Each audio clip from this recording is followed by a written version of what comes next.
I live under an umbrella of shame. Guilt, embarrassment, awkwardness, these are my wheelhouse. And for the most part, I internalize it and try to hide it from the world. But sometimes it comes out for everyone to see when my face turns red. And inevitably, somebody asks, "Why is your face turning red?" And I don't know. I was hoping I would outgrow it, but the only way to mitigate it was to have a good handle on my social surroundings. So I always observe, always try to blend in before standing out. College was gonna be a real test.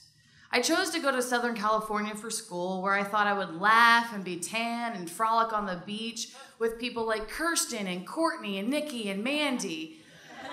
I basically thought college was gonna be an extended Nair commercial. And when I get there, I meet Kirsten and Courtney and Nikki and Mandy, and they're cool, California cool, and that's next level cool. And I rolled up in overalls and Doc Martens sandals. Blending in was gonna be a big lift. The freshman activities are painfully social. The first weekend, there's a camping trip, and I don't go on it because I'm too nervous, I won't know what to do, even though I love that kind of thing. They come back laughing and tan, and they probably stayed up late at night naring their legs. And I was still pale. So week 2, I knew I needed to try harder to blend in. They start talking about the weekend plan of going to a foam party. I don't know what that is. I keep hearing foam and dancing and party, and at this point of my life, the word party scared me, kind of like how state-sponsored terrorism and childhood obesity scare me now. They're becoming more and more common, and they're a real risk to our society. But they convinced me to go. I'll go. But what do you wear to a foam party? It's not like on the freshman packing list it said school supplies and linens for extra long twin and foam party attire. So I do what I do, and I started my observation hours, and I went door to door just kind of lurking to see what the other girls were gonna wear. "Oh, I see you're wearing a strapless top. I don't have that. This interaction's pointless." "Oh, a sequins top. I don't have that either. And that doesn't leave much to the imagination."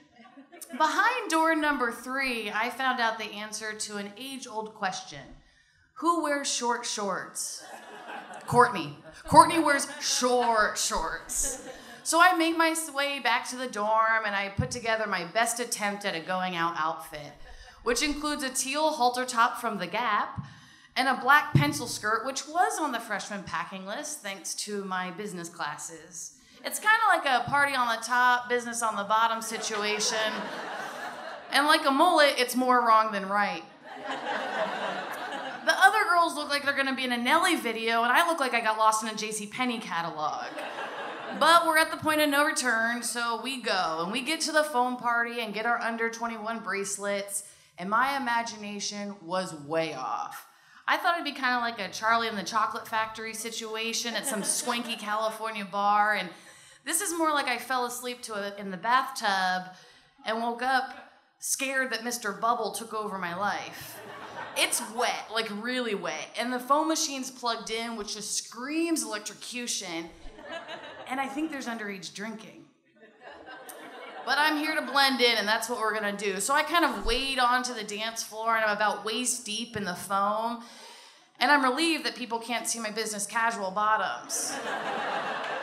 So I loosen up and start to dance, and I'm almost having fun. Until I hear it. Some awful alarm goes off of what I can only assume is a 1950s bomb drill. But there's no desk to hide under and no bunker to run to. Maybe it's an earthquake drill. Hold up, this could be an earthquake. There's no way I'm gonna make it to that doorway in these wet Rocket Dog sandals. I'm starting to panic, and then the foam just starts coming out of the machine, and it doesn't stop. It's rising and rising and rising. And soon I'm under 7 feet of foam.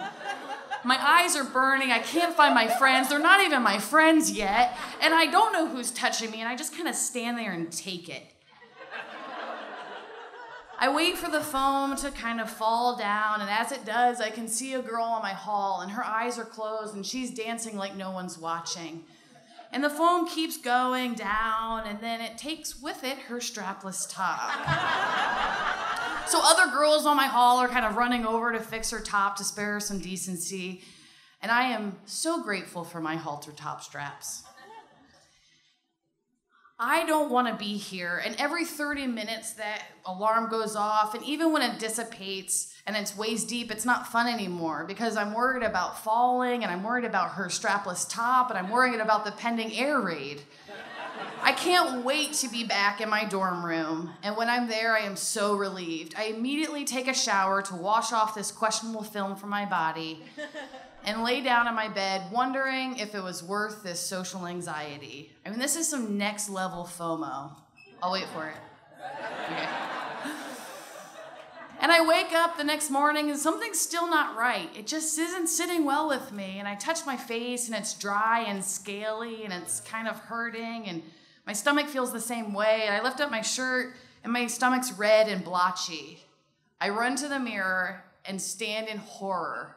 I look like a monster. I am red from head to toe.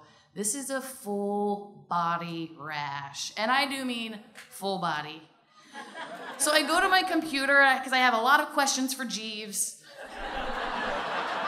I start Googling, Jeevesing rash symptoms from foam party. You don't want to Google that. Try it. It gets a little worse. For days, I have to walk around campus for everyone to see my inner fear of shame exposed. My sophomore year of school, I've been rash-free, symptom-free for a year. That feels good. I'm sitting in a persuasion class, and our professor, who had watched Dead Poet Society one too many times, announces we're gonna have a fun activity. We're gonna have an anonymous assignment, and if you could each write an example of a time you were persuaded to do something you didn't wanna do and it had a negative consequence. If everyone does it, honestly, you'll all receive full credit. So this sensitive-skinned girl thinks it's a good idea to write about the time she went to a foam party and broke out in a full-body rash. I turn in the assignment, leave, come back the second session, and our dead poet professor announces the second part of the assignment. I'll now read the anonymous examples, and we'll guess who wrote it. Whoa, what?